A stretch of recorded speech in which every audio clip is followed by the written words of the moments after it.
الشيطان الرجيم بسم الله الرحمن الرحيم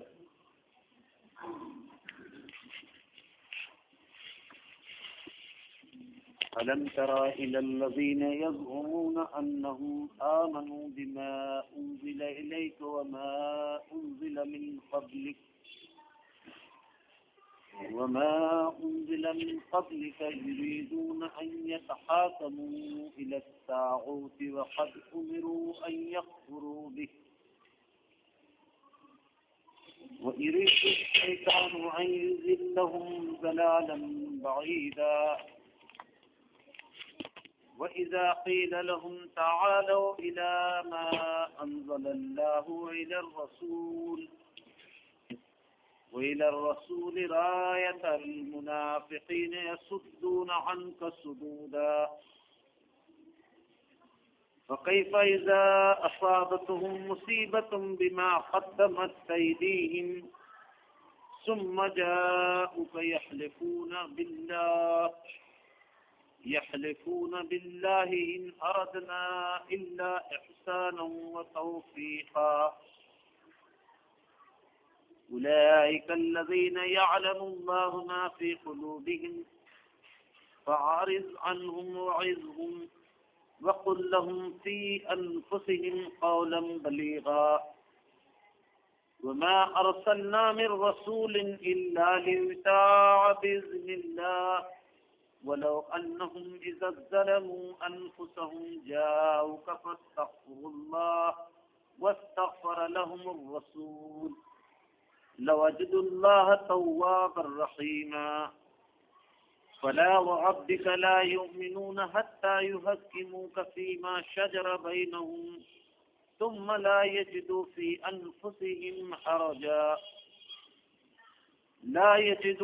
أنفسهم حرجا مما قضيت ويسلموا تسليما صدق الله العظيم. محترم بھائیوں، بزرگوں اور عزیز بچوں، پچھلے حاضری پر میں نے سورہ نساء کی کچھ آیات پڑھی تھی. ایک آیت جو نسبتاً لمبی تھی اس کی تشریح ہوئی تھی، اور آگے کی آیات انشاءاللہ آج ہم سمجھنے کی کوشش کریں گے. میں نے اس دن یاد کیا تھا کہ سورہ نساء کی ان آیات کے بارے میں عالم عرب کے بہت بڑے مفسر جنہوں نے قریب 9 جلدوں میں قرآن مجید کی تفسیر لکھی ہے، اس کا نام ہے تفسیر المنار. اس تفسیر میں انہوں نے لکھا ہے کہ اگر مسلمانوں کے سیاسی اور سماجی معاملات کے بارے میں قرآن مجید میں ان 2-3 آیتوں کے علاوہ کچھ نہ نازل ہوا ہوتا تو مسلمانوں کے سماجی اور سیاسی اسکیلٹن کو درست کرنے کے لیے بالکل کافی تھا. یہ قرآن مجید کی آیتوں کا یہ معجزہ ہے، اس کا اعجاز ہے. یہ علامہ حضرت امام شافعی رحمۃ اللہ علیہ نے سورہ والعصر کے بارے میں لکھا ہے کہ سورہ والعصر اگر قرآن مجید میں اس سورہ کے علاوہ کچھ بھی نہ نازل ہوا ہوتا تو انسانوں کی ہدایت کے لیے کافی. یہ ظاہر ہے کہ اس کی جامعیت ہے اور اس کے اندر جو باتیں چھپی ہوئی ہیں کہ مطلب کوئی بھی انسان خسارے سے بچنا چاہتا ہے تو ایمان لائے، نیک عمل کرے، حق کی وصیت و نصیحت کرے، اور حق کے راستے میں صبر کی وصیت و نصیحت ہے. یہی 4 باتیں ہیں اس کے اندر جو انسان کو گھاٹے سے بچا سکتی ہیں. اسی طرح سے یہ آیات بھی ہیں کہ اللہ رب العالمین نے یہاں مسلمانوں کو ان کی جو سماجی زندگی ہے، دیکھیے ایک انسان اکیلے دنیا میں نہیں رہ سکتا، اسے ایک معاشرے میں رہنا ہے. تو معاشرہ کیسا ہونا چاہیے، معاشرے میں کون سا قانون چلنا چاہیے، کیا ضابطہ چلنا چاہیے، کس کو بڑا مانا جائے گا، اگر اختلاف ہو جائے تو کس کی طرف رجوع کیا جائے گا، باہم 2 بھائیوں کے اختلافات سے لے کر عوام اور حاکم میں اختلاف ہو جائے، عوام اور جو حکمراں ہے، رولر ہے، اس میں اختلاف ہو جائے تو کس کی طرف رجوع کیا جائے گا. یہ ہے وہ بات جو بہت ہی نازک ہے سمجھنے کی. اور بارہا ایسا ہوا ہے کہ کچھ حکمراں ایسے ہوئے جو بظاہر نماز پڑھتے تھے، روزہ رکھتے تھے، تلاوت کرتے تھے، لیکن اللہ کے بندوں کا حق مارتے تھے، اللہ کے بندوں کے ظلم کرتے تھے، تو بڑے خطرناک انجام سے دنیا میں وہ دوچار. تو اس لیے انسان کو عدل کیسے قائم ہو، سماج میں انصاف کیسے قائم ہو، یہ آپ سمجھ لیجئے کہ آخر قرآن مجید یہ بحث کیوں کر رہا ہے. یہ تو مسلمان اس کو اپنی کتاب مانتے ہیں. جی نہیں، یہ مسلمانوں کے لیے صرف یہ اردو اور عربی میں نام رکھنے والوں کے لیے نہیں نازل ہوئی ہے. یہ ہدی للناس ہے، یہ پوری انسانیت کے لیے رہنمائی اور ہدایت کی کتاب. اسی لیے آپ دیکھیں کہ سارے انسانیت کی بھلائی کی بات ہو رہی ہے. کہیں سے بھی یہ نہیں لگتا کہ قرآن کوئی باعث بک ہے، کوئی ایسی تنگ نظری والی کتاب ہے. بات کرتی ہے کہ تمام انسانوں کی بھلائی کے لیے اور خیر کی بات، اور دنیا میں حق اور انصاف قائم ہو تو وہ صرف مسلمانوں کے لیے نہیں، تمام انسانوں کے لیے وہ قائم ہونا چاہیے. یہ قرآن مجید کا بہت بڑا یہ اس کی وسعت اور اس کا معجزہ ہے کہ دنیا کا کوئی آدمی تنگ نظر سے تنگ نظر آدمی اس کو پڑھے گا تو اس کو یہ لگے گا کہ یہ کتاب انسانیت سے بحث کر رہی ہے. انسان کو بہت بڑے عالم ہمارے زمانے کے، جن کی تفسیر 30-40 زبانوں میں ترجمہ ہو چکی ہے، انہوں نے لکھا کہ قرآن کا موضوع، قرآن کا ٹاپک کیا ہے، تو لکھا کہ قرآن کا ٹاپک انسان ہے. کتنی بڑی بات ہے یہ. قرآن کا موضوع کیا ہے؟ انسان کیسے ترقی کرے، کیسے پستی سے بچے، اور کیسے پھر انسان اللہ کی ناراضگی سے بچے، اور کیسے اللہ کو خوش کرے، اور کیسے اللہ کی خوشنودی کی طرف لپکے، اور کیسے ان انجام کی طرف پہنچے جو اللہ کی چہتے اور پسندیدہ بندوں کو ملتے ہیں، ان کے لیے تیار کیے گئے، کیسے وہ طریقہ اختیار کریں. تو یہ قرآن وہ بتاتا ہے انسان کو. تو پہلی آیت جو ہوئی تھی وہ آپ کے ذہن میں ہے، میں اس کا ترجمہ صرف پڑھ دیتا ہوں. کسی حد تک تفصیلی انداز میں ہم نے اس کو سمجھنے کی کوشش کی تھی کہ اللہ تعالیٰ نے فرمایا کہ اے لوگوں جو ایمان لائے ہو، اللہ کی اطاعت کرو، اس کے رسول کی اطاعت کرو، اور تم میں سے جو تمہارا امیر ہو، یعنی مسلمانوں میں سے وہ امیر ہوگا، تم میں سے جو تمہارا امیر ہو اس کی اطاعت کرو. لیکن اگر کبھی تم میں اور تمہارے امیر میں یا تم میں آپس میں کوئی اختلاف رونما ہو جائے تو پھر اس کو پلٹاؤ. فردوہ الی اللہ والرسول، تو اللہ اور اس کے رسول کی طرف اس کو پلٹا دو. اگر تم اللہ پر اور آخرت پر ایمان رکھتے ہو تو تم کو یہ کرنا چاہیے. یعنی ایک آدمی یا لوگ یا حکومت یا عوام، کوئی بھی اگر حکومت میں اور عوام میں اختلاف ہو گیا، حاکم مسلمان ہے اور عوام بھی مسلمان ہے، اور اختلاف کو اللہ اور اس کے رسول کی طرف نہیں پلٹایا گیا، تو اس کا مطلب نہ وہ اللہ پر ایمان رکھتے ہیں نہ وہ آخرت پر. یہاں یہ ایک طرح سے شرط کے طور پہ بیان کیا، ان کنتم تؤمنون باللہ والیوم الآخر، اگر تم اللہ اور آخرت پر ایمان رکھتے ہو تو جو بھی اختلاف ہو اس کو اللہ اور اس کے رسول کی طرف پلٹاؤ. اشارہ ہو رہا ہے کہ اللہ سے اختلاف تو نہیں کیا جا سکتا، گنجائش نہیں، اور رسول سے بھی اختلاف نہیں کیا جا سکتا. ہاں، جب امیر کی بات کی کہ تمہارا جو امیر ہو اس کی اطاعت کرو تو اس کو انکنڈیشنل نہیں کیا. امیر کے ساتھ معروف میں، بھلی بات میں کی جائے گی، شریعت کے اوامر میں کی جائے گی. امیر کے ساتھ منکر میں یا برائی کے بات میں نہیں کی جائے گی. کوئی مسلمان حاکم اگر اپنے ماننے والوں سے کہے بھائی سب لوگ تھوڑی تھوڑی رشوت لیجیے، تو یہ بات نہیں مانی جائے گی. ہمارے ملک کے اندر پہلے وزیر اعظم بنے آزادی کے بعد، تو ان سے لوگوں نے شکایت کی کہ جہاں ملک میں رشوت عام ہوتی جا رہی ہے. تو جانتے ہیں انہوں نے کیا منطق بتائی؟ بڑا نام ہے ان کا. انہوں نے منطق بتائی، وہ آن ریکارڈ موجود ہے. انہوں نے کہا کہ بھئی کیا ہوا، اس سے پریشان ہونے کی کیا ضرورت ہے، دیش کی رقم دیشی میں رہتی ہے. یہ دلیل ہے. اسی لیے اللہ تعالیٰ نے یہ کہا کہ چاہے تمہارے ماں باپ، قرآن مجید میں کہا چاہے تمہارے ماں باپ تم کو برائی کا حکم دے، شرک کا حکم دے، اس کو نہیں ماننا. لا طاعۃ لمخلوق فی معصیۃ الخالق، اللہ کی نافرمانی میں کسی کو کوئی اطاعت نہیں. یہ تو میں نے آپ کو مثال کے طور پر بات دے دی. وہ تو جو پرائم منسٹر صاحب تھے وہ تو غیر مسلم تھے، مسلمان حکمراں اپنے عوام کو حکم دیتے، بری بات ہو. تو یہ بتایا گیا کہ اگر اختلاف ہو جائے اور بری بات نہیں ماننی، کوئی غلط بات نہیں ماننی ہے، شریعت کے خلاف کوئی بات نہیں ماننی ہے. اب کیا ہے، کوئی مسلمان اگر حاکم حکم دے کہ تم اپنی بیویوں کو پردہ نہ کراؤ، تو مسلمانوں کو چاہے جرمانہ دینا پڑے انہیں، لیکن ان کو اپنی بیویوں کو پردہ کرانا ہے. یہ ہے وہ بات. اور میں کہ تمہیں اپنے امیر کی اطاعت کرنی ہے، لیکن اگر کہیں تنازع ہو جائے، کہیں اختلاف ہو جائے تو اللہ اور اس کے رسول کی طرف پلٹاؤ. یہاں ایک بات بہت اہم کہی ہے بعض علماء نے، یہ کہتے ہیں کہ وہ اللہ اور اس کے رسول کی طرف ہی پلٹانے کی بات کہی. اور امیر جو ہے، رسول صلی اللہ علیہ وسلم کے بعد امیر کا ذکر ہو رہا ہے، یعنی رسول صلی اللہ علیہ وسلم کے بعد بھی مسلمان بے امیر نہیں رہنا چاہیے. امام ابن حزم رحمۃ اللہ علیہ کہتے ہیں مسلمانوں کا 3 دن سے زیادہ بغیر امام اور امیر کے رہنا جائز نہیں ہے. کچھ ایرا شاہ ولی اللہ رحمۃ اللہ علیہ کے تو گویا مسلمانوں کا امیر تو ضرور ہونا چاہیے.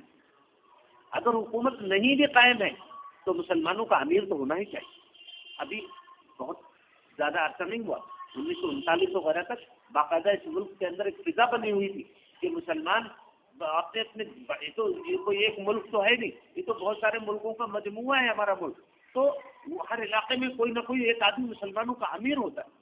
ایک زمانہ اس سے بھی پہلے 1757 کے بعد گزرا کہ باقاعدہ مسلمان کی جو ہے گویا کہ ایک طرح سے دیکھا جائے تو امیر المومنین کا لقب سید احمد شہید رحمۃ اللہ علیہ کو ملا. اور ان سے پہلے دیکھا جائے تو ان کے استاد شاہ عبد العزیز کے جو بڑے بھائی تھے، ان کے والد حضرت شاہ ولی اللہ رحمۃ اللہ علیہ، وہ پورے ملک کے مسلمانوں کے امیر ہی مانے جاتے. بادشاہ تک ان کا احترام کرتے تھے اور کہتے تھے کہ دین کے معاملے میں انہیں کی چلے. وہ مسلمانوں کا امیر ہونا بہت ضروری ہے. یہ بھی بات ہے کہ نبی صلی اللہ علیہ وسلم مسلمانوں کے حقیقی امیر رسول اللہ صلی اللہ علیہ وسلم ہے. اور رسول اللہ صلی اللہ علیہ وسلم کے بعد حضرت علی کا زمانہ آتے آتے یہ دیکھا گیا کہ مسلمانوں کی امارت جو ہے وہ اب اس معیار پہ باقی نہیں رہ پائے گی آگے. تو بعض علماء نے ایک اجتہاد کیا. وہ اجتہاد یہ تھا کہ اب علماء مسلمانوں کے اولی الامر ہیں. امیر کا مطلب یہ تھا کہ تم میں سے جو تمہارا رہنما ہو، تمہارا جو قائد ہو، وہ تمہارا امیر ہے. لیکن العلماء ورثۃ الانبیاء، علماء انبیاء کے وارث ہیں. اس حدیث کے تحت بادشاہوں کے علاوہ علماء بھی اولی الامر ہیں، ان کا بھی حکم مانا جائے گا. یعنی دنیاوی بعض معاملات میں اگر بادشاہ کا حکم چلے گا کہ بھی لڑائی کہاں ہوگی اور کون ملک فتح کرنا ہے اور کہاں کس طرح سے پیداوار بڑھانی ہے، یہ سب الگ چیزیں ہیں. لیکن اگر جب دین کی بات آ جائے گی تو علماء فیصلہ کن کے دار رکھتے ہیں. تو یہ دونوں باتیں چلی ہیں امت کے اندر. بہت سارے بعد میں سب جتنے بادشاہ ہیں وہ اس لیول کے نہیں تھے کہ وہی نماز کی جامع مسجد میں امامت کرتے، لیکن انہوں نے علماء کو اپنا سربراہ بنایا. علماء کی قیادت میں امت کو چلانے کی کوشش کی گئی. یہاں اللہ تعالیٰ نے وہاں ان لوگوں کے بارے میں یہ تو ابھی جو بات کہی گئی میں نے ذرا اشارہ بھی کیا تھا کہ صحابہ کرام رضوان اللہ تعالیٰ علیہم اجمعین یعنی کس حد تک اطاعت کرتے تھے اور کہاں ڈفر کر جاتے تھے.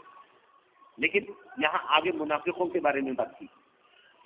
منافقین جو تھے یہ ایک بہت اہم بات ہے، اس کو ہمیں سمجھنے کی ضرورت ہے. اللہ تعالیٰ سے ہمیشہ دعا مانگنی چاہیے کہ پروردگار ہمیں منافقوں میں نہ شامل کر. کسی بھی طرح سے منافقت کی بیماری اتنی خطرناک بیماری ہے کہ آدمی دبے پاؤں آتی ہے، آدمی کو سمجھ میں نہیں آتا اور آدمی دین سے بغاوت کر چکا ہوتا ہے. دین تو اس کو اطمینان نہیں رہ جاتا ہے اور دین کے مقابلے میں تعویلات پیش کرتا ہے. اور دین کے مقابلے میں تعویل پیش کرنا یہ منافقوں کے علاوہ. ابھی آگے اسی آیت میں آ رہی ہے بات. اللہ نے فرمایا الم تر الی الذین یزعمون انہم آمنوا بما انزل الیک وما انزل من قبلک. کیا وہ لوگ جو یہ زعم رکھتے ہیں، جو یہ دعویٰ کرتے ہیں کہ انہم آمنوا، کہ وہ ایمان لے آئے ہیں، بما انزل الیک، جو کچھ آپ پہ نازل ہو رہا ہے اے محمد صلی اللہ علیہ وسلم، اس پہ بھی ایمان لائے ہیں وہ، اور جو آپ سے پہلے نبیوں پہ نازل ہو چکا ہے اس پہ بھی ایمان رکھتے ہیں وہ. کیا آپ ان کو نہیں دیکھتے کہ جو آپ کے اوپر جو کچھ نازل ہوا اس پر بھی ایمان کا دعویٰ کرتے ہیں اور آپ سے پہلے جو کچھ نازل ہوا اس پر بھی ایمان کا دعویٰ رکھتے ہیں، زوم کرتے ہیں. فرمایا یریدون ان یتحاکموا الی الطاغوت، اپنے معاملات کو فیصلے کے لیے شیطانی حکمرانوں کے پاس. طاغوت کہتے ہیں جو شریعت اور اسلام کے خلاف فیصلہ کرے وہ طاغوت ہے. وہ عدالت طاغوت ہے، وہ حکومت طاغوت ہے جو اللہ اور اس کے رسول کے فرمان کو نظر انداز کر کے اپنا فرمان جاری کرنے کی کوشش کرے تو وہ طاغوت ہے، چاہے اس کا نام اردو میں ہو چاہے اس کا نام عربی میں.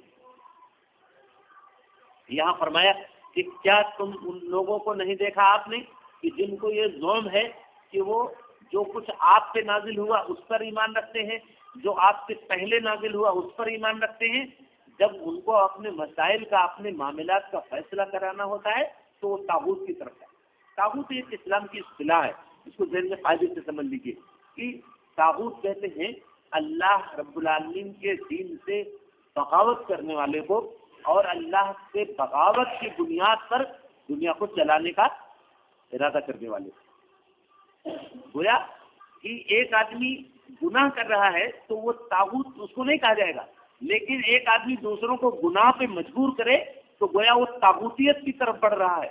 اور اگر اس کو اتنا اقتدار حاصل ہو جائے کہ کسی کو بھی نیک کام کرنے سے روک دے اور برائی کی طرف لے جانے پر جبر کر سکے، مجبور کرے لوگوں کو، تو وہ طاغوت ہو گیا. تو اس معنی میں اگر دیکھا جائے تو موجودہ حکومتیں، جتنی غیر مسلم حکومتیں ہیں، سب طاغوت ہیں. یہاں تک کہ بعض مسلمان نام کی حکومتیں بھی طاغوت. اس حکومت کے بارے میں آپ کیا کہیں گے جو مساجد کو ڈھا دے، مساجد پہ تالے لگا دے؟ ابھی قزاقستان، ازبکستان وغیرہ میں پچھلے عرصے میں یہ باتیں آئی. انہوں نے بہت ساری مساجد جو دوبارہ کھلی تھی روس کے غلبے تو ختم ہونے کے بعد سوویت یونین کے، اس میں دوبارہ سے پابندی لگی. ابھی مصر کے بارے میں آپ نے سنا ہوگا، بہت ساری مساجد میں، بڑی بڑی مساجد میں تالے لگا دی تاکہ یہاں اخوان کے لوگ، جو دینی جماعت ہے، اس کے لوگ جمع نہ ہونے. تو یہاں اللہ رب العالمین نے گویا طاغوت ایک لفظ استعمال کیا. ابھی یہ کہا جائے تو بالکل عین اسلامی اور قرآنی فکر کے مطابق ہے کہ مصر میں جو لوگ حکومت کر رہے ہیں وہ طاغوتیت کی طرف ان کا رجحان، ان کا جھکاؤ اسلامیت کی طرف نہیں ہے، اطاعت کی طرف نہیں ہے، طاغوتیت کی طرف. اور مصر کی سرزمین میں یہ سرکشی پائی جاتی ہے کسی حد تک حکمرانوں کے اندر خاص طور پر. ابھی ہم لوگوں کا بچپن تھا تو وہاں ایک حکمراں تھا، اس کا نام تھا جمال عبد الناصر. تو اس نے باقاعدہ کہا کہ نحن ابناء فرعون، ہم فرعونوں کی اولاد. استغفر اللہ من ذلک. وہ فرعون کے اولاد سے فخر کر رہا تھا جس فرعون نے کہا تھا انا ربکم الاعلی، میں تمہارا سب سے بڑا رب ہوں. تو یہ جو لفظ آ گیا، اس کی طرف میں نے اشارہ اس لیے مناسب ضروری سمجھا کہ یہ لفظ ایک بہت بڑا لفظ ہے، اور اس کو ہمیشہ سنیں. اللہ کی حاکمیت کے مقابلے میں، رسول کی لائی ہوئی شریعت کے مقابلے میں جو قوت اپنی شریعت اور اپنی مرضی نافذ کرنے کی کوشش کرے اللہ کے بندوں پر، وہ طاغوت ہے. تو اللہ تعالیٰ نے کیا فرمایا کہ یہ لوگ جن کو دوم ہے، جو کہتے ہیں، اعلان کرتے ہیں کہ ہم اس چیز پر ایمان لائے اے محمد صلی اللہ علیہ وسلم جو آپ پہ نازل کی گئی اور جو آپ سے پہلے نبیوں پہ نازل کی گئی، اس پہ بھی ایمان لاتے ہیں. جب ان کو اپنے معاملات کا فیصلہ کرانا ہوتا ہے تو یتحاکموا الی الطاغوت، وہ طاغوت کے پاس لے جاتے ہیں. حالانکہ وقد امروا ان یکفروا بہ، حالانکہ ان کو حکم دیا گیا تھا کہ طاغوت سے کفر کر، طاغوت سے کفر کرنا. یہ قرآن میں ایک جگہ نہیں بیان ہو رہا، کئی جگہوں پر ہے. سورہ بقرہ میں اللہ تعالیٰ نے فرمایا ومن یکفر بالطاغوت یؤمن باللہ، جو طاغوت سے کفر کرے، یعنی شیطانی قوتوں کے اقتدار اور ان کے حکومت سے کفر کرنا، یہ ایمان والوں کی پہچان بتائی جا رہی ہے. فمن یکفر بالطاغوت، جو طاغوت سے کفر کرے، وہ یؤمن باللہ، اور اللہ پر ایمان لے. یہاں علماء نے اس میں لکھا ہے کہ اگر کوئی آدمی اللہ پر ایمان لے آئے اور طاغوت سے کفر نہ کرے تو اس کا اللہ پر ایمان معتبر نہیں ہے. اسی لیے طاغوت سے کفر کو پہلے کہا. اسی لیے اللہ کے علاوہ تمام خداؤں کی، جھوٹے خداؤں کی نفی کو کلمے کا پہلا جز بنایا. لا الہ، نہیں ہے کوئی معبود الا اللہ، اس کے علاوہ. یہی ہے کہ طاغوت سے کفر کیا اور اللہ کے پر ایمان لایا، الا اللہ، اللہ پر ایمان لایا. یہ اس کتاب تو یہاں فرمایا اللہ تعالیٰ نے کہ وہ جب ان کے معاملات کوئی اختلاف ہوا، کوئی معاملہ الجھا، کوئی فیصلے کی بات آئی، تو ایسے زبانی طور پہ کہتے ہیں کہ ہم اللہ پر ایمان لائے، رسول پہ جو نازل ہوا اس پر ایمان لائے، ان نبی سے پہلے جو کچھ نازل ہوا اس پر ایمان لائے، لیکن جب معاملات کا فیصلہ کرانا ہوتا ہے تو طاغوت کے پاس لے جاتے ہیں. اللہ نے فرمایا حالانکہ ان کو طاغوت سے کفر کرنے کا حکم دیا گیا. وقد امروا ان یکفروا بہ، ان کو حکم دیا گیا تھا کہ طاغوت سے کفر کریں. اب آپ ذرا سے سنجیدگی سے سوچیں کہ اگر ہم اپنے مسلمان اس قرآن کی آیت اور اس آیت کی روشنی میں کہ فمن یکفر بالطاغوت یؤمن باللہ، جو طاغوت سے کفر کرے اور اللہ پر ایمان لائے، اگر اس کی روشنی میں ہم دیکھیں تو میں سمجھتا ہوں کہ مسلمان عوام جتنے مورد الزام ٹھہریں گے اس سے زیادہ تو مسلمانوں کے صاحبان اقتدار مورد الزام ٹھہریں. جو سادہ دل عوام کو، سادہ دل یا بے علم مسلمانوں کو، وہ اپنے حکوم اور اپنے اقتدار جو باطل ہے، اپنے باطل احکامات کو منوانے کی کوشش کرتے ہیں. یہاں اللہ تعالیٰ نے فرمایا کہ وہ ان کو حکم دیا گیا تھا کہ شیطانی اقتدار سے کفر کریں. یرید الشیطان ان یضلهم ضلالا بعیدا، اور شیطان کا کیا ارادہ ہے کہ وہ ان کو گمراہی میں بہت دور اٹھا کر دے. شیطان کا ارادہ کیا ہے کہ ان کو گمراہی میں اٹھا کے بہت دور پھینکتے، وہ پھر واپس نہ آ پائیں۔ اب آپ اندازہ کریں کہ اس طرح کے بہت سارے واقعات تاریخ میں ملتے ہیں، اور جو ہمارے جو مخلصین رہے ہیں، حکمراں رہے ہیں، ان کے بارے میں آپ دیکھیں گے تو وہ کب کبھی تاری ہو جاتی تھی ان پر کہ اللہ تعالیٰ کے ہاں کہیں ان کا شمار ظالم اور جابر حکمرانوں میں نہ ہونے لگے۔ بہت دور، بہت پیچھے جانے کی باتیں بہت ساری ہیں حضرت صحابہ کرام رضوان اللہ تعالیٰ علیہ اجمعین اور تابعین کے بارے میں، لیکن اس ملک کے اندر بہت سارے انگریزوں نے لکھا ہے اور ابن بطوطہ نے اس واقعے کو لکھا ہے کہ یہاں محمد تغلق جو ایک حکمراں تھے، انصاف، اسلام کیسا انصاف قائم کرواتا ہے، ان کے بارے میں انگریزوں نے لکھا کہ وہ پاگل آدمی تھا، ہمارے ہندوستانی تاریخ نگاروں نے بھی لکھا کہ وہ پاگل آدمی تھا، لیکن انصاف کی بات یہ تھی کہ ابن بطوطہ نے لکھا اتنا متقی آدمی میں نے عالم اسلام میں بہت کم دیکھا۔ ظاہر ہے جو بھی متقی ہو جائے گا تو دنیا کی مادی نگاہوں میں پاگل ہی ہونے۔ بات یہ ہے اس کے بارے میں مشہور ہے کہ راستے میں جا رہے تھے، دو بچے ہم عمر لڑ رہے تھے آپس میں، ایک بچہ غریب لگ رہا تھا، ایک رئیس لگ رہا تھا۔ انہوں نے سمجھا رئیس بچے نے اس کو مارا ہے، تو اس بچے کو 20-21 چھڑی لگائی۔ چھڑی کس انداز کی تھی اس سے زیادہ وضاحت نہیں ہے، تو اس نے مقدمہ کر دیا ان کے خلاف، بادشاہ کے خلاف۔ قاضی نے مقدمے سے سماعت کی۔ پتہ یہ چلا کہ شرارت اس غریب بچے کی تھی، وہ امیر بچے نے بھی شرارت نہیں کی تھی، لیکن جب اس نے بادشاہ کو دیکھا تو وہ رونے لگا۔ غریب بچہ اپنے نفسیات کے اعتبار سے کہ ابھی ہماری پٹائی ہوگی، ہمیں سزا دی جائے گی۔ بادشاہ نے سمجھا کہ شاید اسی نے، اس امیر لڑکے نے شرارت کی ہے، اس کو سزا دے دی۔ قاضی نے حکم دیا کہ یہ لڑکا جو ہے جس کو بادشاہ نے چھڑی ماری ہے، یہ بادشاہ کو سر دربار چھڑی مارے۔ اس کے لوگ آ گئے، کچھ لوگ اس کے خاندان کے لوگوں کو سمجھانے لگے، ان لوگوں نے بھی اپنی آمادگی ظاہر کی، کوئی بات نہیں، ہمیں بادشاہ کو چھڑی مارنے سے کیا مل جائے گا۔ بادشاہ نے کہا نہیں، ایک غلط نظیر قائم ہو جائے گی۔ جب میں نے زیادتی کی ہے، مجھ سے زیادتی ہوئی ہے، ٹھیک ہے، موقع ہے اس کو کہ میں اس کو کوئی دلا کے بنا لوں، لیکن نہیں، اس وقت تو انصاف کی بالادستی قائم ہونی چاہیے۔ بادشاہ آئے، اس لڑکے نے سر دربار ان کو چھڑی مارنی شروع کی۔ مورخین نے لکھا ہے کہ 30ویں چھڑی ماری تو گھوم گئی تھوڑا سا چھڑی، ان کے پگڑی پہ چلی گئی، پگڑی اچھل کر کے دور جاتی۔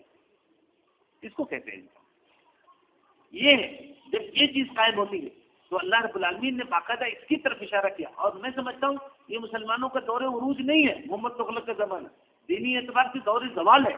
جب دور زوال میں بھی ایک مسلمان مسلمانیت پہ قائم رہتا ہے تو اس طرح کا انصاف دنیا میں قائم ہوتا ہے۔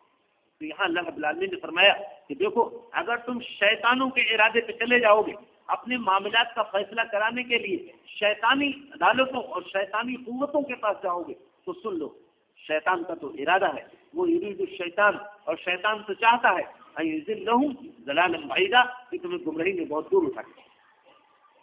یہ بات میں اشارت نہ کر دوں، اسی لیے ہمارے ہاں جو اجتماعی ادارے ہیں مسلمانوں کے، دینی تنظیمیں ہیں، پرسنل بورڈ ہے، سب لوگ ہی کہتے ہیں کہ بھائی ٹھیک ہے، ملک میں ایک نظام قائم ہے، عدالت قائم ہے، لیکن آپ کوشش کیجئے آپ کو ان عدالتوں میں جانے کی ضرورت نہ پڑے۔ آپس میں دینی لوگوں کے ساتھ، انصاف پسند لوگوں کے ساتھ بیٹھ کر کے شریعت کی روشنی میں اپنے معاملات کا فیصلہ کر لیجئے، ورنہ اگر آپ موجودہ عدالت میں جائیں تو یہ عدالت کیا ہے؟ یہ طاغوت ہی تو ہے، وہ صاف الفاظ یہ عدالت طاغوت ہے۔ اور اللہ نے کہا تھا وہ قدوم رو یکفروا بھی، اور تمہیں تو حکم دیا گیا تھا کہ اس سے کفر کرو۔ اللہ کے ومن لم یحکم بما انزل اللہ فاولئک هم الظالمون، جو اللہ کے اتارے ہوئے نظام سے ہٹ کر، اللہ کے اتارے ہوئے حکم سے ہٹ کر کسی اور حکم سے فیصلہ کرے وہ ظالم ہے۔ دوسری جگہ فرمایا ومن لم یحکم بما انزل اللہ فاولئک هم الفاسقون، اور جو لوگ اللہ کے اتارے حکم کے علاوہ کسی اور طریقے سے فیصلہ کرے وہی لوگ فاسق۔ تو یہ چیز یہاں بتائی گئی کہ اگر تم ایمان رکھتے ہو تو تمہیں اپنے معاملات کا فیصلہ اس طرح کرانا چاہیے کہ تمہیں طاغوت کے پاس نہ جانا پڑے۔ وَإِذَا قِيلَ لَهُمْ، جب ان سے کہا جاتا ہے، یعنی ان منافقین سے جن کے دلوں میں طاغوتیت سے زیادہ لگاؤ ہے بنسبت اللہ کی شریعت اور اللہ تعالیٰ کے دین کے نظام سے زیادہ ان کا جھکاؤ طاغوتیت کی طرف ہے، تو جب ان سے کہا جاتا ہے تعالوا، آؤ، الی ما انزل اللہ و الی الرسول، آؤ اس چیز کی طرف جو اللہ نے نازل کیا ہے، تعالوا الی ما انزل اللہ، آؤ اس چیز کی طرف جو اللہ تعالیٰ نے نازل کیا ہے، یعنی قرآن مجید، وإلی الرسول، اور رسول کی طرف آؤ، یعنی اللہ کی کتاب کی طرف آؤ اور اللہ کے رسول کی طرف آؤ۔ رأیت المنافقین یصدون عنک صدودا، تو تم منافقین کو دیکھتے ہو، منافقین کو تم دیکھو گے کہ وہ آنے سے کترا رہے ہیں، ایسی ایسی باتیں پیش کر رہے ہیں کہ ان کا آنا رک جائے، وہ رکاوٹیں پیدا کرتے ہیں تمہاری اس بات کے مقابلے میں، یہ ہیلا، وہ بہانہ، یہ عذر، وہ معذوریاں، یہ سب پیش کرتے ہیں۔ میں آتا لیکن مجھے موقع نہیں ہے، میں ٹھیک ہے رسول کے پاس آنا اچھا رہے گا، لیکن اس وقت تو میں سمجھتا ہوں میرا معاملہ وہاں کے بجائے یہاں حل ہو سکتا ہے۔ تو اللہ یہ ان کی پہچان ہے۔ اگر آدمی کو بلایا جائے اللہ کی طرف، اگر آدمی کو بلایا جائے اللہ کے رسول کی طرف اور اس کے دل میں آمادگی نہ پیدا ہو، تو یہ کن کے لوگوں کے بارے میں بات ہو رہی ہے؟ ہاں، منافقین کے بارے۔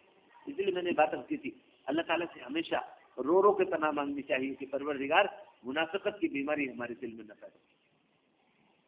فرمایا فَكَيْفَ إِذَا أَصَابَتْهُم مُّصِيبَةٌ، تو تم دیکھو کہ جب ان کے اوپر کوئی مصیبت آ جاتی ہے، بِمَا قَدَّمَتْ أَيْدِيهِمْ، ان کے اپنے ہاتھوں کی کمائی کے نتیجے میں، یعنی ان کے اپنے کرتوت کے نتیجے میں کوئی مصیبت آ جاتی ہے۔ مصیبتوں کے سے کئی مراد لیا ہے لوگوں نے، مثال کے طور پر یہی بات کہ ان کی منافقت کھل جاتی ہے، ان کی منافقت کھل جاتی ہے، وہ راز فاش ہو جاتا ہے۔ منافقین کے بارے میں قرآن نے کہا کہ اور جب کبھی مدینے میں کوئی شور غوغا ہوتا تھا تو منافقین کے کام کھڑے ہو جاتے تھے، وہ سوچتے تھے شاید ہماری منافقت کا راز کھل جائے۔ تو اللہ رب العالمین نے یہاں فرمایا کہ دیکھو جب ان پر کوئی مصیبت آ جاتی ہے، جس سے اولاً مراد ہی لوگوں نے لیا کہ ان کی منافقت کا راز کھل جائے، یا انہوں نے کوئی سازش کی ہو مسلمانوں کے خلاف، وہ سازش کھل جائے۔ ثم جاؤک یحلفون باللہ، تو تمہارے پاس آئیں گے، جب کوئی مصیبت آ جائے گی، کہیں پھنس جائیں گے، یعنی ان کی منافقت کی سازش اور ان کا راز کھل جائے گا، تو وہ آئیں گے۔ ثم جاؤک، وہ تمہارے پاس آئیں گے، یحلفون باللہ، اللہ کی قسم کھاتے ہوئے آئیں گے۔ کیا کہیں گے؟ ان اردنا الا احسان و توفیقا، ہمارا ارادہ، ہمارا مقصد تو بس بھلائی تھا اور کچھ نہیں تھا، ہم تو چاہتے تھے کہ آپس میں موافقت رہے، ذرا سا مخالفت کا ماحول ختم ہو جائے۔ اس بات کو بہت غور سے سنیے، آج کل عموماً ہمارے سیاسی پولیٹیکل ایلیمنٹس مسلمانوں کے یہی بات کہتے ہیں جو قرآن نے یہاں منافقوں کی زبان سے کہلوایا۔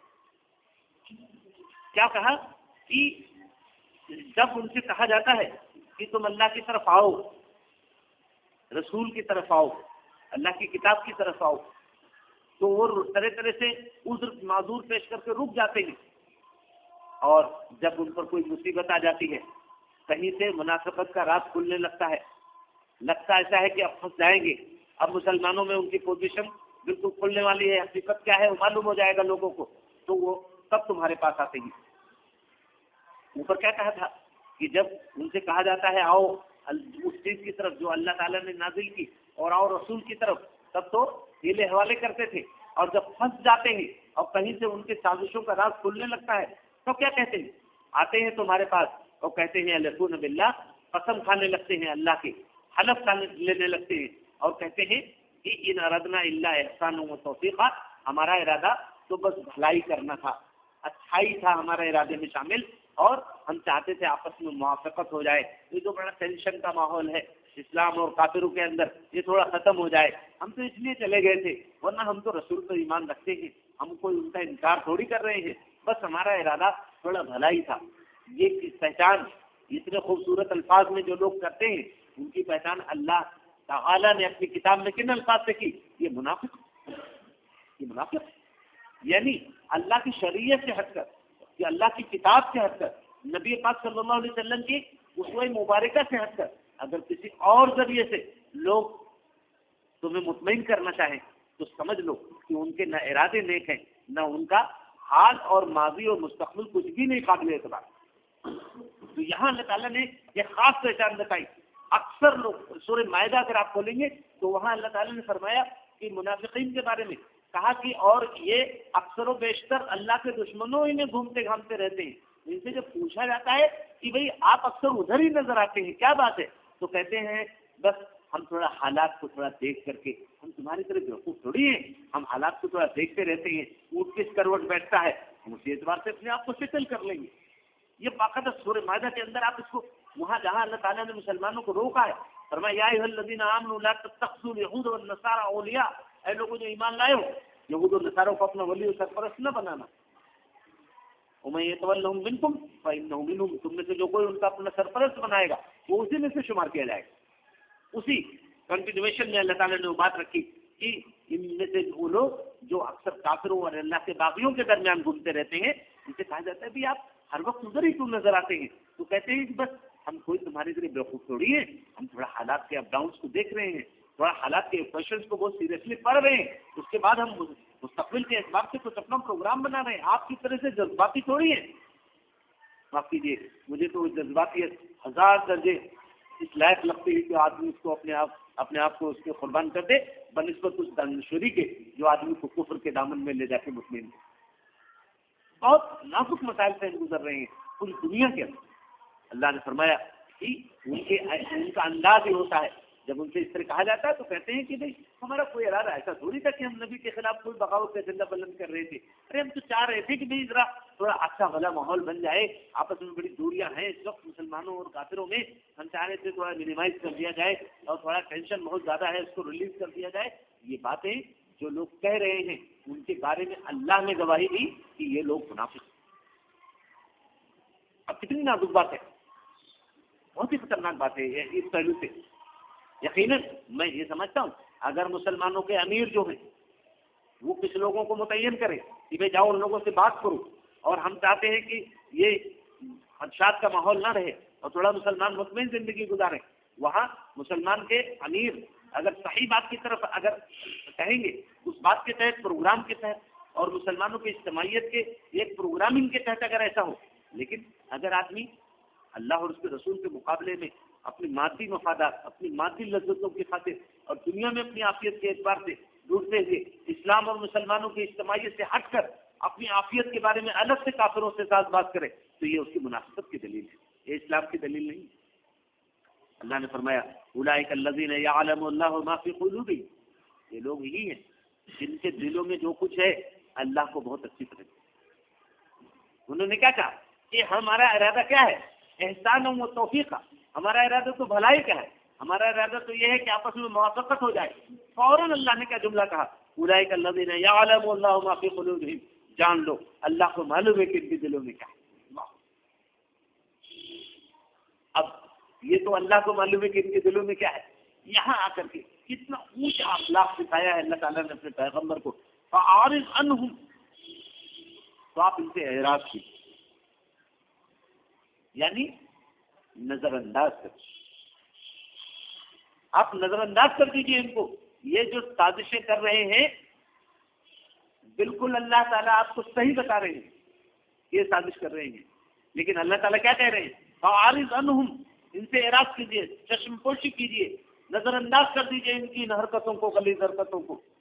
آپ بالکل مطمئن رہیے اس طرح کی سازشیں کر کے آپ کا اور اسلام کا کچھ نہیں بگاڑ سکتے ہیں، لیکن اگر آپ فوراً رد عمل کے طور پر ان کے قتال کا حکم جاری کر دیں یا ان کو سرعام سزا دینے والے لگیں گے، نظر انداز کرنے کے بجائے فوراً ایک ایک کا آپریشن شروع ہو جائے گا، تو آپ کی اپنی جمعیت کے بارے میں ایک غلط تصویر پھیل جائے گی۔ یہ تو اپنے ساتھیوں کو قتل کرا، یہ تو اپنے ایمان لانے والوں کو بھی قتل کرا دیتے ہیں، ان کو بھی نہیں بخشتے ہیں۔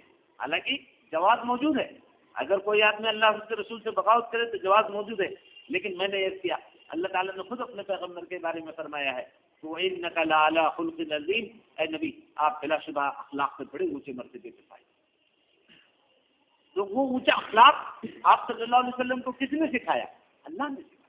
یہ اونچا اخلاق میں سے، اسی اونچے اخلاق میں سے ایک اخلاق یہ ہے کہ جن کے بارے میں اللہ تعالیٰ صاف صاف آپ کو بتا رہے ہیں، انہی کے بارے میں فرمایا کہ ان لوگوں کے دلوں میں کیا ہے اللہ تعالیٰ کو اچھی طرح معلوم ہے، لیکن اے میرے حبیب، اے پیغمبر، فاعرض عنہم، ان سے اعراض کر دیجیے، ان سے چشم پوشی کیجیے، ان کی حرکتوں کو نظر انداز کر دیجیے، وعظہم، اور انہیں اچھی طرح نصیحت کیجیے، اور اچھی طرح نصیحت کیجیے، اور اچھی طرح نصیحت کیجیے. شاید ابھی نفاق کی گرد نہ دھلی ہو، پھر اگلی نصیحت میں دھل جائے. ابھی پھر نہ دھل پائی ہو تو اگلے اس کی جڑ دھل جائے. آپ تو ان کو نصیحت کیجیے. وَقُلْ لَهُمْ فِي أَنفُسِهِمْ قَوْلًا بَلِيغًا، بہت اچھی طرح سے، بہت بلیغ طریقے سے، بہت گہرے انداز میں ان کو آپ سمجھائیے بات کو کہ یہ تمہارے شایان نشان نہیں ہے، یہ مناسب نہیں ہے. اعلان تو تم کرتے ہو اللہ پر ایمان کا، اور دوستیاں ان سے گاٹتے ہو جو اللہ کے باقی ہیں. یہ کیسے ہے تمہارا روش و آواز، کیسے تمہاری سمجھ ہے؟ تو قل لہم فی انفسہم قولا بلیغا، بہت گہرائی کے ساتھ، بہت اچھے انداز میں، بہت جامع انداز میں ان کو سمجھائیے. تو گویا 3 باتیں کہی گئی. ایک تو کہا گیا ان کو نظر انداز کر دیجیے، پھر کہا گیا ان کو بہت اچھے انداز میں نصیحت کیجیے، دلوں کو چھونے والے انداز میں، اور پھر وَقُلْ لَهُمْ فِي أَنفُسِهِمْ قَوْلًا بَلِيغًا، بہت گہرائی کے ساتھ بات کو سمجھائیے. یعنی گویا دلیل کے ساتھ، بالکل ترک وترک کے ساتھ، بالکل ایک ایک چیز کو سمجھاتے ہوئے مدلل انداز میں ان کے دلوں میں ان کو اتاریے، ان کے دلوں میں، دماغوں میں اتاریے کہ یہ حرکت یہ ان کے لیے مناسب نہیں ہے، ان کے لیے یہ حرکت نفع بخش بالکل نہیں. فرمایا گیا وَمَا أَرْسَلْنَا مِن رَّسُولٍ إِلَّا لِيُطَاعَ بِإِذْنِ اللَّهِ، اور کوئی بھی رسول نہیں آئے مگر اس لیے آئے کہ اللہ کے حکم کی روشنی میں ان کی اطاعت کی. یہ بہت اہم بات کہی جا رہی ہے. یہ نہیں فرمایا جا رہا ہے گویا کہ کوئی بھی رسول نہیں آیا مگر اس لیے کہ اللہ کے حکم سے اس کی اطاعت کی جائے، اللہ کے حکم سے اس کی اطاعت کی جائے. یعنی اصل اطاعت کس کی ہے؟ اللہ کی ہے. اصل اطاعت کس کی ہے؟ اللہ کی ہے. لیکن اللہ کی اطاعت کیسے کی جائے گی؟ جیسے اللہ کی اطاعت رسول کر رہی ہیں، رسول جیسے اللہ کی اطاعت کر رہے ہیں، رسول جیسے اللہ کا حکم مان رہے ہیں، اسی طرح سے اللہ کی اطاعت کی جائے گی. تو فرمایا ہم نے کوئی رسول نہیں بھیجا تاریخ انسانی میں مگر اس لیے کہ اللہ کے حکم سے اس کی اطاعت کی، اللہ کے اذن سے اس کی اطاعت کی جائے. فرمایا وَلَوْ أَنَّهُمْ إِذَا ظَّلَمُوا أَنفُسَهُمْ جَاءُوكَ فَاسْتَغْفِرُوا اللَّهَ وَاسْتَغْفَرَ لَهُمُ الرَّسُولُ، اگر یہ لوگ جنہوں نے اپنے نفسوں پہ ظلم کیا، کون لوگ مراد ہیں؟ جنہوں نے منافقت کی بیماری کو اوڑا، جنہوں نے منافقت کی حرکتیں کی، اللہ اور اس کے رسول پر اعتماد کو ڈگمگایا. فرمایا اگر یہ لوگ، یہاں اتنا اللہ تعالیٰ کتنے کریم ہے، اوپر جو باتیں کہی گئی رسول کو ایک اعلیٰ اخلاق پہ رکھا گیا، اب ان کے دلوں کو بھی جوڑا جا رہا ہے کہ دیکھو جن لوگوں نے یہ اپنے نفسوں پہ ظلم کیا، یعنی منافقت کے اختیار کی، اللہ کے باغیوں سے ساز و باز کی، اگر جاؤں کا، اگر یہ آپ کے پاس آ جاتے، واستغفر اللہ، اللہ سے استغفار کرتے، واستغفر لهم الرسول، اور رسول بھی ان کے لیے اللہ سے استغفار.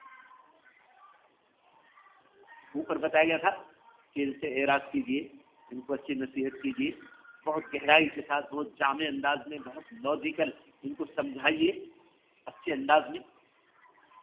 اس کے بعد فرمایا ہم نے کوئی رسول نہیں بھیجا مگر اللہ کے حکم سے اطاعت کے لیے، یعنی اس کی اطاعت کی جانی ہے. اب ان لوگوں نے رسول کی اطاعت کے بجائے کیا کیا؟ رسول جن لوگوں سے لڑ رہے تھے ان سے جا کے ساز بات کر رہے تھے.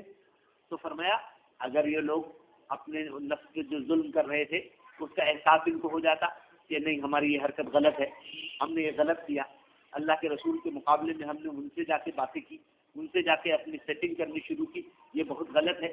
اگر ان کو اس کا احساس ہو جائے تو اللہ کے نزدیک اس کی فکری ہے. فرمایا کہ اگر ان کو، جن لوگوں نے اپنے نفسوں پہ ظلم کیا، اگر ان کو اس بات کا احساس ہو جائے کہ انہوں نے گناہ کیا، نافرمانی کی، اور جاؤں کا، اور آپ کے پاس آ جائیں، آپ کے پاس آ جائیں. اللہ ابھی کیا تھا؟ اللہ کے رسول کی مخالفت میں ساز باز کر رہے تھے. ابھی اللہ تعالیٰ نے فرمایا کہ اور آپ کے پاس آ جائیں، فاستغفر اللہ، اور اللہ سے استغفار کرنے لگے. رسول کے پاس آنا خود اس بات کی سلامتی کی دلیل ہے کہ آدمی سچائی کی طرف آ رہا ہے. اور رسول کے پاس آئے، رسول کی موجودگی میں، رسول کی صحبت میں اللہ سے استغفار کرنے لگے. اللہ معاف کر دیجیے، اللہ یہ آپ کے حبیب ہیں، اللہ مجھے تو ان کے قدموں پر بچ جانا چاہیے تھا، اللہ ان کے حکموں پر جان دے دینا چاہیے تھا، اللہ مجھ کو معاف فرما دے، اللہ میں نے ان کی دوری کر دیا. اللہ یہ بھی آپ کا بڑا احسان ہے کہ مجھے آپ نے پلٹ کے یہاں آ جانے کے توفیق عطا فرما دی، اللہ میرے گناہوں کو معاف فرما دیجیے۔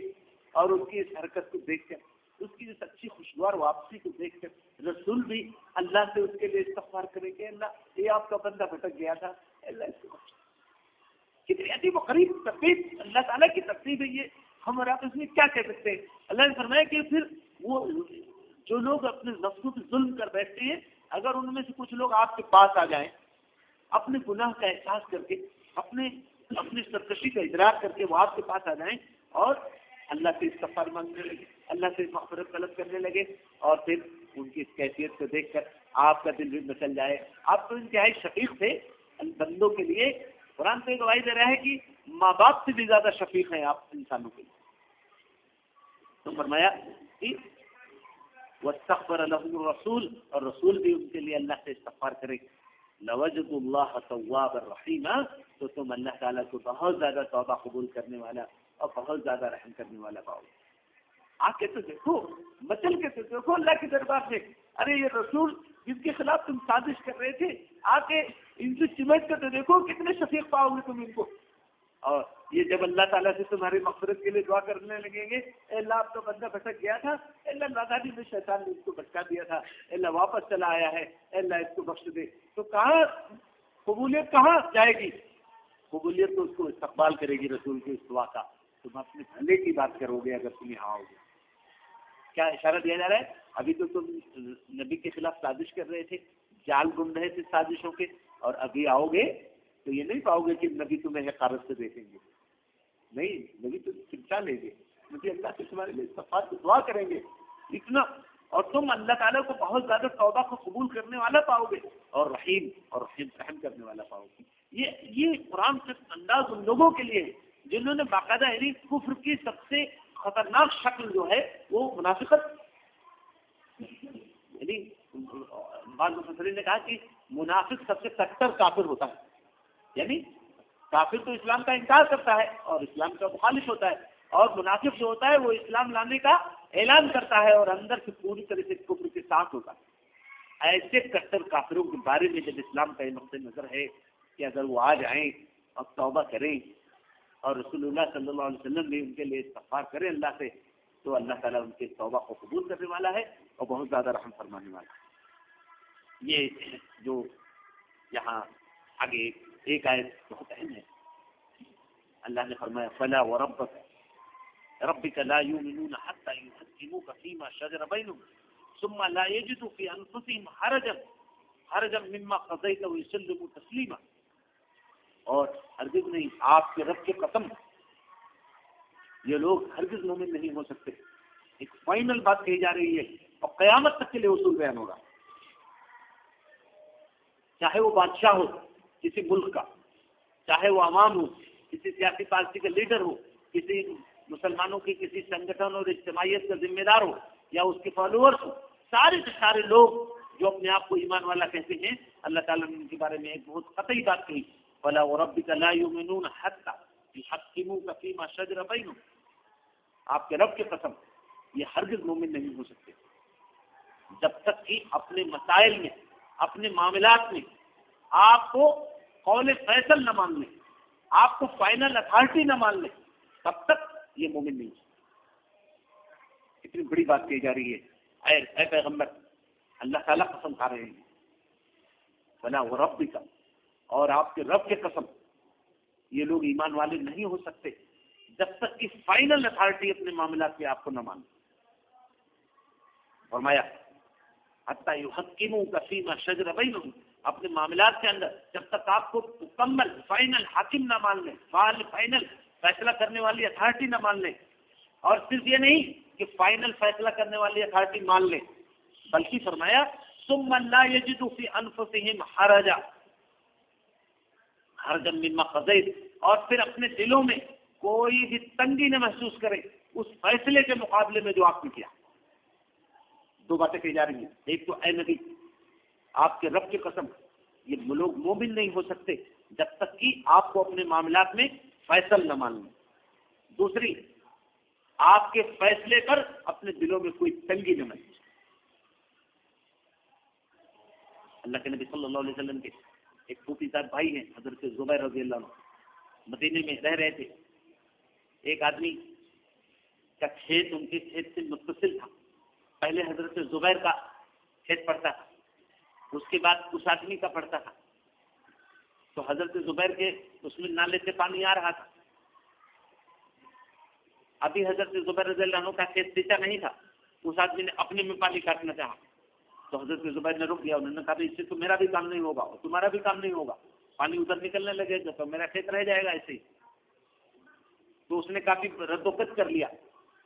اللہ کے نبی صلی اللہ علیہ وسلم کے پاس معاملہ پہنچا. آپ نے معاملے کو سمجھنے کی کوشش کی اور آپ کو سمجھ میں آیا کہ زبیر کا کھیت اگر اس نے پانی کاٹ دیا تو اتنا حصہ نہیں سینچا جا سکتا ہے. تو آپ نے فرمایا نہیں، تم پہلے باندھ لو اور سینچائی کر لو، پھر کاٹ دو، ان کے کھیت میں سینچائی ہو جائے.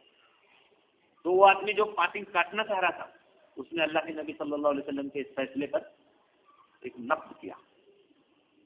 اس نے کہا آپ اس لیے فیصلہ کر رہے ہیں یہ آپ کے رشتے دار، یہ آپ کے پھوپھیزاد بھائی ہیں، اس لیے آپ ایک فیصلہ کر رہے ہیں. اللہ کے نبی صلی اللہ علیہ وسلم، بخاری کی روایت ہے، اللہ کے نبی صلی اللہ علیہ وسلم کو غصہ آ گیا. آپ نے فرمایا زبیر میڑ باندھ لو، خوب پانی سینچ لو، خوب سینچ لو، خوب سینچ لو. اس کے بعد جب تمہارا کھیت پوری طرح سے جائے تب تک پانی کا. یہ جو بڑا خطرناک انداز میں آپ نے فرمایا وہ بات ہی ہے. یہ بات رسول کی غضبناکی کی نہیں ہے، یہ اللہ کی غضبناکی کی بات. رسول ایک بات پر فیصلہ دے رہے ہیں، وہ آدمی اپنے دل میں تنگی محسوس کر رہا ہے. اس کا مطلب کیا ہے؟ مطلب یہ ہے کہ اللہ کہہ رہے ہیں کہ جو لوگ مومن ہی نہیں ہوں، جو آپ کے فیصلے کو اپنے لیے اطمینان کا ذریعہ نہ مانے وہ مومن نہیں.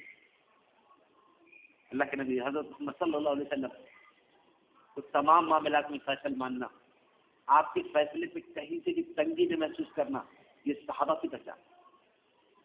اور پوری دنیا میں قیامت تک محمد رسول اللہ صلی اللہ علیہ وسلم کے ماننے والوں کی، سچے دل سے ماننے والوں کی پہچان. یہاں فرمایا کہ آپ کے رب کی قسم وہ لوگ ہرگز مومن نہیں ہو سکتے جو آپ کو اپنے معاملات میں فیصل نہ مان لیں اور پھر اپنے دلوں میں کوئی تنگی نہ محسوس کرے. وہ یسلموا تسلیما، اور اپنے آپ کو پورے طور پر اس فیصلے کے حوالے کر دیں، اپنے آپ کو پورے طور پر اس فیصلے کے حوالے کر دیں. یعنی complete submission, complete surrendering to the will of almighty اللہ. اللہ تعالیٰ کی مرضی جو رسول کی زبان سے بول رہی ہے، اللہ تعالیٰ کا حکم جو رسول کی زبان سے دنیا میں آ رہا ہے، اس کے سامنے اپنے آپ کو پوری طرح سے حوالے کر دیں. یہ ایمان کا تقاضا. ایمان کا تقاضا یہ نہیں ہے کہ نبی کو کوئی فیصلہ آ جائے تو ادھر کانا پوسی ہو، ادھر تنز و تان کے تیر چلائے جائیں. یہ لوگ مومن نہیں. محمد رسول اللہ صلی اللہ علیہ وسلم کے بارے میں آپ بارہا آپ دیکھیں گے صحابہ کی زندگی میں کہ کوئی فیصلہ کر دیا آپ نے. میں نے ایک مثال دی ہے آپ کو کہ اللہ کے نبی صلی اللہ علیہ وسلم کے پاس ایک صحابی آئے نوعمر اور اپنی امی کی شکایت کی. کہا یا رسول اللہ میری امی آج کل بہت بدمزاج ہو گئی ہیں، آپ ان کو کچھ نصیحت فرما دیجیے. اللہ کے نبی صلی اللہ علیہ وسلم نے ان کی بات کی کوئی نوٹس نہیں لی. آپ نے فرمایا کیا کہا؟ کیا تمہاری امی بدمزاج ہے؟ تو کیا تیری ماں اس وقت بدمزاج تھی جب تو بالکل منسا تھا اور بھوک سے رونے لگتا تھا؟ تیری ماں کوئی بھی کام کر رہی ہوتی تھی بھاگم بھگاتی تھی چھوڑ کر اور جلدی سے تجھے سینے سے لگا لیتی تھی، تجھے چومنے لگتی تھی، میرے لال میرے بیٹے کہہ کر کے تجھے بلائے لینے لگتی تھی. کیا تیری ماں اس وقت بدمزاج تھی؟ آپ کو میں اس کو بظاہر یہ جو کیس تھا اس میں دیکھا جا سکتا تھا کہ ہاں بھائی اس کی ماں نے کیا کہہ دیا. یہ بھی میرا آپ صلی اللہ علیہ وسلم کے صحابی تھے، وہ کوئی میری اور آپ کی طرح کوئی غیر ذمہ دار آدمی نہیں تھے. کوئی بات ضرور نہیں ہوگی کہیں نہ کہیں، لیکن اللہ کے نبی صلی اللہ علیہ وسلم نے بالکل. تو کیا صحابی نے اپنے دل میں کوئی تنگی محسوس کی؟ اللہ کے نبی کے خلاف کوئی تنگی محسوس کی؟ تھوڑی دیر میں اپنی بات کو اور زیادہ قوی انداز میں پیش کرنے کے لیے کہ شاید میں اپنی بات کہہ نہیں سکا ہوں رسول اللہ صلی اللہ علیہ وسلم کے دربار میں، فرمایا کہ یا رسول اللہ میں خدا کی قسم کھا کے کہتا ہوں کہ میری ماں آج کل بہت بدمزاج ہو گئی ہے. یا رسول اللہ میں چاہتا ہوں ان کو آپ نصیحت فرمائیں. کوئی سزا کی بات نہیں ہو رہی تھی. اللہ کے نبی نے بالکل نوٹس نہیں لی. آپ نے فرمایا کیا تیری ماں اس وقت بدمزاج تھی جب تو بیمار ہو جاتا تھا اور بے سکھ پڑا رہتا تھا، تیری ماں تیرے چہرے کو دیکھتے دیکھتے پوری رات گزار دیتی تھی، تو کیا تیری ماں اس وقت بدمزاج تھی؟ تو صحابی رونے لگے، میں نے کہا رسول اللہ، میں ہرگز نہیں کرتا۔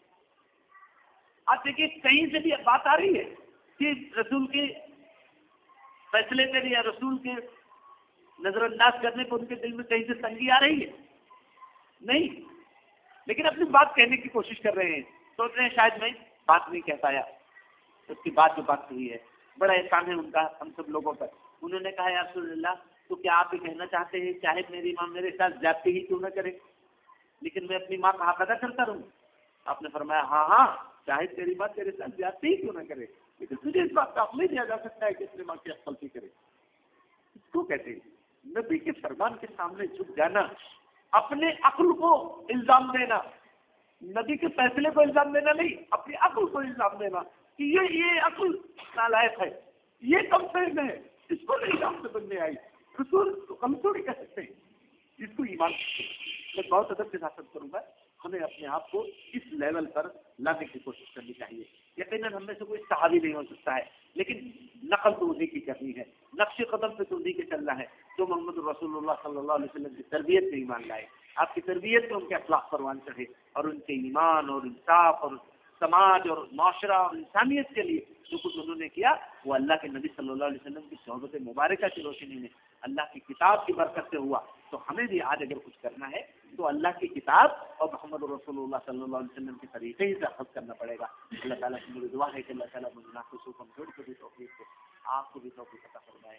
پوری دنیا میں اس وقت ہماری جو ضرورت باقی دے گا وہ مجھے لگتا ہے کہ صرف اسی وجہ سے ہے کہ ہم نے اللہ اور اس کے رسول، اللہ کی کتاب اور اس کے رسول کے دربار کو چھوڑ کر ہم نے کہیں مغرب کا دربار پکڑا، یورپ کے اندر، تو کہیں امریکہ کے اندر، اور کہیں کسی کے یہاں، کہیں کوئی مشرک ہے، کوئی یہودی ہے، کوئی نصارہ ہے، ہم نے مختلف درباروں کو اپنا آستانہ بنایا۔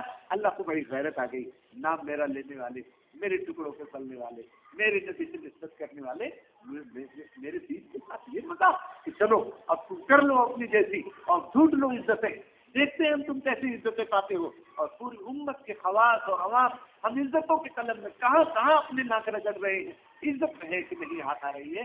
میں آپ کو بہت عرض کر رہا ہوں، اللہ تعالیٰ نے عزت اور سرفرازی کے اصول بتائے۔ دیکھو تم اگر اللہ کے حکم کی طرف آ جاؤ گے، اللہ کی کتاب کی طرف آ جاؤ گے تو یہ کتاب تمہیں بلندی عطا کرے گی۔ محمد رسول اللہ صلی اللہ علیہ وسلم کے احکام اور رہنمائی کی طرف آؤ گے تو ساری دنیا کا سب سے مکمل اور سب سے پائس اور سب سے پاکیزہ رہنمائی محمد صلی اللہ علیہ وسلم کی ہے۔ تمہارے دن بھی بہتر ہوں گے، تمہاری راتیں بہتر ہوں گی، تمہاری حکومت بہتر ہوگی، تمہاری انفرادی زندگی بہتر ہوگی، تمہاری سیاست بہت اعلیٰ درجے کی ہوگی۔ بس آ کے تو دیکھو اس دربار میں، اس دربار کی برکتیں کیا کیا ہے۔ تم آتے نہیں ہو تو کیا سمجھو؟ تو محمد رسول اللہ صلی اللہ علیہ وسلم کے فیصلوں کی اتنی اہمیت اور اتنا اکرام رکھا گیا ان آیات کے اندر، گویا بتایا جا رہا ہے کہ اگر تم انکار کر دو گے، اگر تم شک میں لے آؤ گے محمد صلی اللہ علیہ وسلم کے فیصلوں کو، تو سنو محمد صلی اللہ علیہ وسلم اللہ کے نمائندے ہیں، جب ان کے فیصلوں کو کوئی شک کی نگاہ سے دیکھتا ہے تو گویا اللہ کی نمائندگی پر شک کر رہا ہے، اس کا مطلب پھر اللہ تعالیٰ اسے عزت نہیں دیتا۔ میں بہت ادب کے ساتھ کر رہا ہوں، ہمیں اپنا جائزہ لینا چاہیے۔ اللہ تعالیٰ سے میری دعا ہے کہ اللہ تعالیٰ مجھ کو بھی اور آپ سب کو بھی اور پوری دنیا کے ایمان لانے والے کو سچے انداز میں ایمان لانے کی، اللہ پر، اللہ کی کتاب پر، اللہ کے رسول پر اور اللہ کی اطاعت، رسول کی اطاعت کی سچی توفیق سب کو عطا فرمائے، ریا و نمود سے بچا لے۔ اور اللہ تعالیٰ ہزار بار پروردگار ہم آپ سے بھیک مانگتے ہیں کہ ہمیں منافقت کی بیماری سے اللہ تعالیٰ ہم لوگ ربنا آتنا في الدنيا حسنة وفي الآخرة حسنة وقنا عذاب النار ربنا لا تزغ قلوبنا بعد إذ هديتنا وهب لنا من لدنك رحمة إنك أنت الوهاب ربنا لا تؤاخذنا إن نسينا وأخطأنا ربنا ولا تحمل علينا إصرا كما حملته على الذين من قبلنا ربنا ولا تحملنا ما لا طاقة لنا به واعف عنا واغفر لنا وارحمنا أنت مولانا فانصرنا للقوم الكافرين أنت مولانا فانصرنا للقوم الكافرين أنت مولانا فانصرنا للقوم الكافرين صلى الله تعالى على خير خلقه محمد وآله وصحبه أجمعين برحمتك يا